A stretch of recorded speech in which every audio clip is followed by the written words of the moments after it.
On January 17th, China's Bureau of Statistics released the economic data for 2021, where the data on the birth rate has attracted much debate. According to the official data, China's birth rate in 2021 was 7.52 per thousand, the lowest it's been since the Chinese Communist Party came into power in 1949. The total population in 2021 was 1.413 billion, only 480,000 more than that of 2020. The natural population growth rate dropped to 0.34%, the lowest since 1960. Another indicator of fertility level, the Total Fertility Rate, or TFR, is the average number of children a female has over her reproductive life. According to the 7th census, China's total fertility rate in 2020 was 1.3, and some demographers have projected that the TFR in 2021 is likely to be 1.1 to 1.2, based on the number of births in 2021, which is an important indicator of fertility levels and future population trends in demography. The fertility rate is generally considered to be 2.1 children per couple to maintain intergenerational balance. In other words, no increase or decrease in population size. Fertility level of 1.1 to 1.2 is ultra low, which means that China's future demographic situation is becoming more severe. Chinese demographer Huang Wenzheng believes that if the TFR is 1.2, the number of births will shrink by 44% per generation, or within 25 to 30 years. He explains that China's population is not yet growing negatively because the population born in 1950s and 1960s, when the high fertility rate was observed, are still alive. By the time the people born in the 1960s start to age, China's population could also shrink dramatically, making it a country with severely aging populations. According to the data released this year, China's elderly population over 65 years old exceeded 200 million, accounting for 14.2% of the total population. According to the definition, a moderately aging society is when the percentage of people over 65 exceeds 14% of the total population. In other words, China has stepped into a moderately aging society since 2021. Some observers believe that China's total population already reached its peak in 2021 and is now approaching zero growth. This is several years earlier than demographers' projection. The declining birth rate has also raised concerns about the challenges brought about by the slowing economic growth, aging, and declining working population. In an attempt to avert a demographic crisis, in 2016, Beijing authorities scrapped the decades-old one-child policy and replaced it with a two-child policy. In May 2021, the Chinese government announced a three-child policy in an attempt to further encourage childbearing. However, this change in policy does not appear to be very effective, as the birth rate continues to fall due to changing fertility attitudes among young people and the high cost of raising children. As a result, the Beijing authorities and experts have come up with various tricks to encourage people to have children. On January 10th, Chinese economist Ren Zeping suggested the government print additional RMB, 2 trillion per year, to encourage birth of 50 million more children in 10 years. This scholar, who is known as an internet celebrity economist, posted a clickbait article called "The Found Solution to Low Birth Rate." He suggested the central bank should print an additional 2 trillion RMB, which is a direct 2% inflation at the base money level, and use it as a fertility fund. It is to follow the example of childcare subsidies of developed countries, cash subsidies for multi-child families, subsidies for home purchases and rentals, the construction of childcare centers, personal and corporate income tax reductions, and etc. So why 50 million children in 10 years? Ren Zeping explained that the TFR in 2021 is 1.1, so there will be about 10 million newborns, while intergenerational balance requires 15 million children per year. The difference is 5 million newborns per year. As to why the Chinese central bank is printing 2 trillion RMB, Ren Zeping explained that in OECD countries, social welfare spending on families related to encouraging childbirth accounts for 2% to 3% of GDP. China's GDP is 110 trillion, so the fund for encouraging childbirth should be 2 trillion. Ren Zeping also highlighted that encouraging childbirth requires the central bank to print extra money. This cannot be withdrawn from the financial budget because the government, enterprises, and households are all out of money due to the epidemic, economic downward pressure, and plummeting land finance.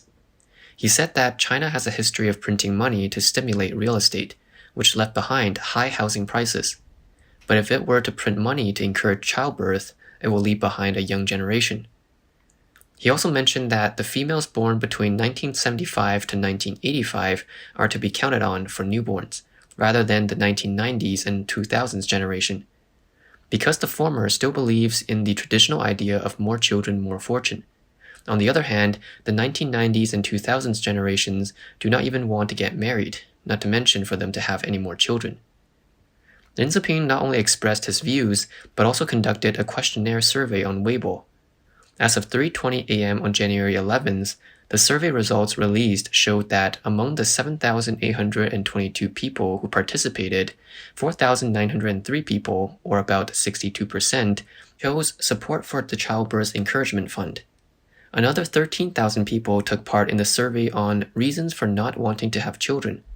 43% of them chose the cost of raising children is too high. 27% chose the price of housing is too high. And 16% chose they don't want the next generation to be leeks anymore. To explain, Chinese leeks or chives are a vegetable commonly eaten by Chinese people, and are often compared to the oppressed underclass because they can continue growing after repeated harvests. In recent years, the term has become a sensitive word censored by the CCP, as it has become widely used on the internet.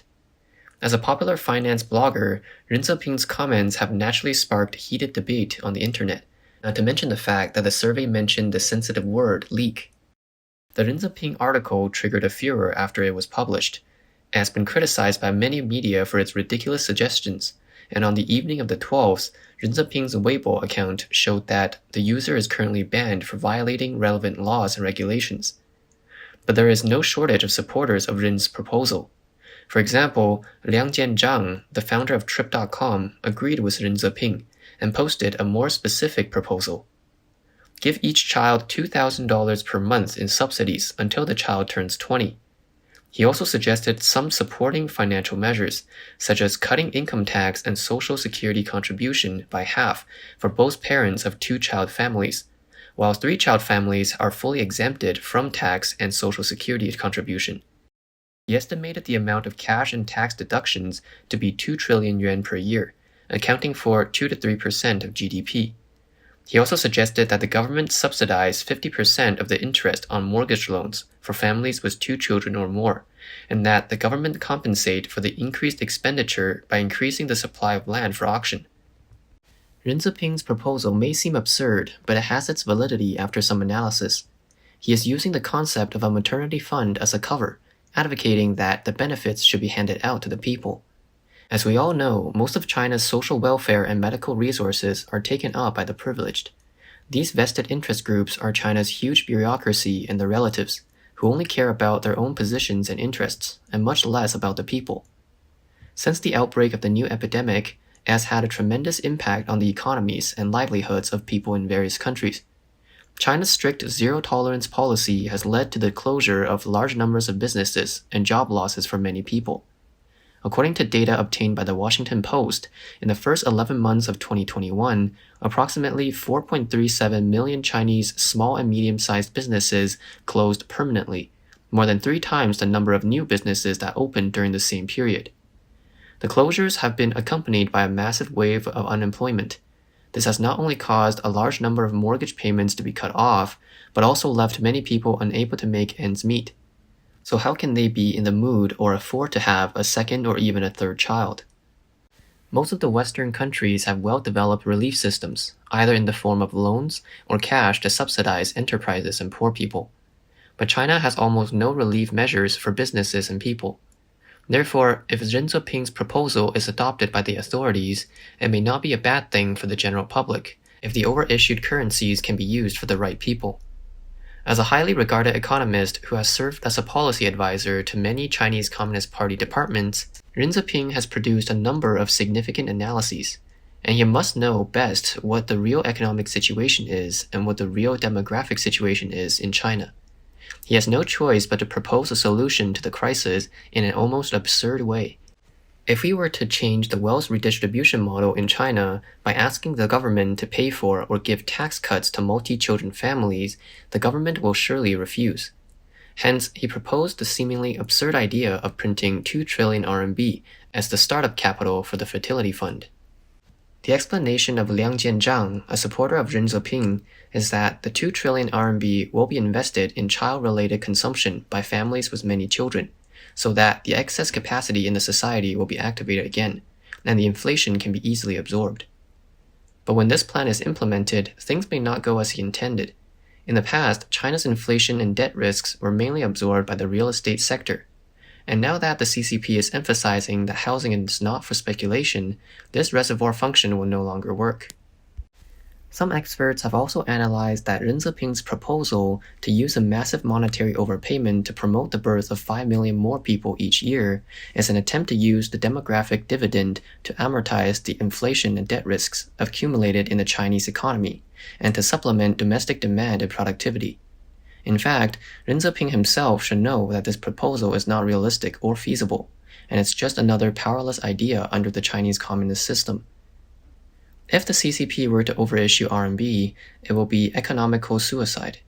If more money is printed and inflation goes up, the real estate and other industries will all be affected. Both the demand and supply sides will be hit, and the Chinese economy may soon fall into recession. Even the CCP may not be able to sustain their power for long. Therefore, the reason Ren Zeping was banned is probably because he accidentally leaked the current economic predicament of China.